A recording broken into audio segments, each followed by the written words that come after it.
5 items that might surprise you about the Garage Geek. Hi, welcome to Garage Geek. Sam St. John is having a contest or a thread. I forget. I do so many of these, I forget now. I want to support his channel. He's awesome. Everyone's saying how he has the best hair in the vinyl community. Okay, I'll give him that. He's just sweet.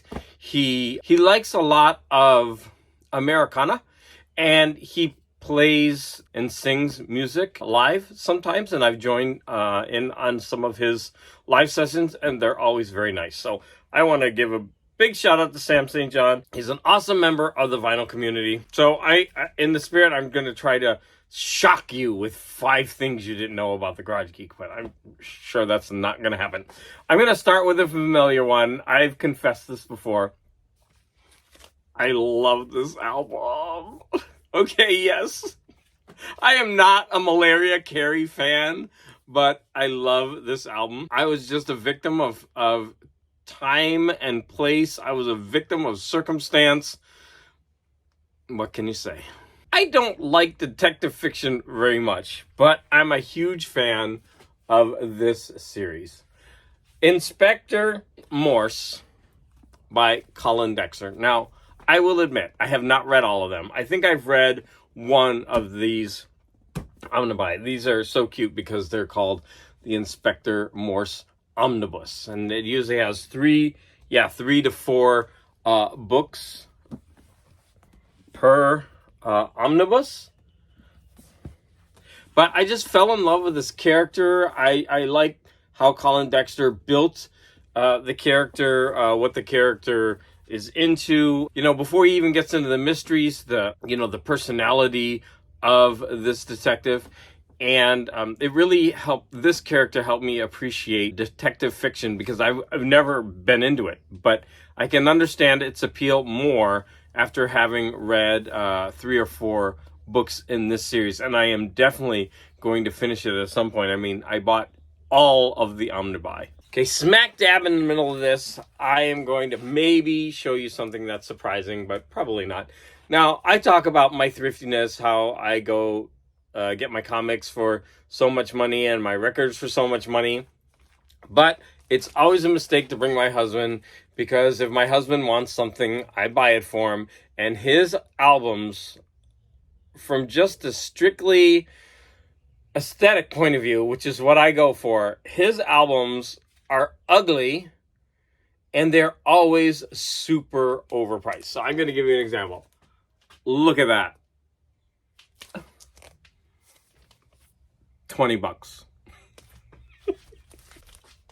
15. It doesn't even have a cover. $15. Oh, here's a gem from High Voltage Records. No, it's not AC/DC. It's DJ 007.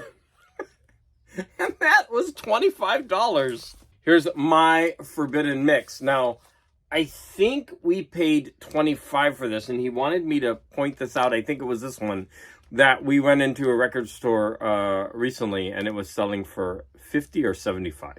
So he was like, you have to tell everyone now. Even though you spent $25 on this, now it's worth a lot more. Look, it's ugly. Okay, this one I don't mind so bad because that's just outrageous. I love these kind of picture sleeves. I don't mind at all. And why is the price tag right on Divine's nipple? Now, admittedly, I think I bought this one for him as a gift, and I brought it to surprise him. But $30. Here, look at this thing. $30 for this. What is this? Purple Flash. We Can Make It. $30 for that? And then, here we go. Friday Night, I Want to Dance. $25. I hope you counted up all the money I've wasted on these. They're so ugly. Let's just move on. I am a closeted Crystal Gayle fan. I think she makes perfect pop songs. They're all about 3 minutes. They're all catchy, beautifully sung.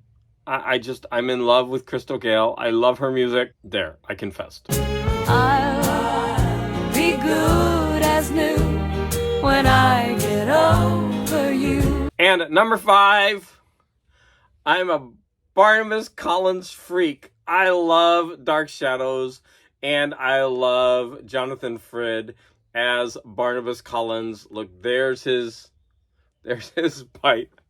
He certainly wasn't the most attractive vampire ever, but wow. I mean, that show was so good for what it was, a soap opera that was just made without stopping.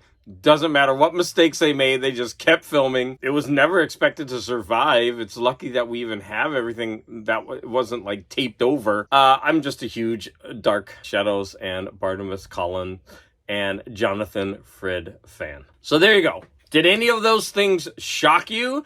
Did your world come crashing down? Is your idea of Garage Geek now so upended that you can't get on with the rest of your day?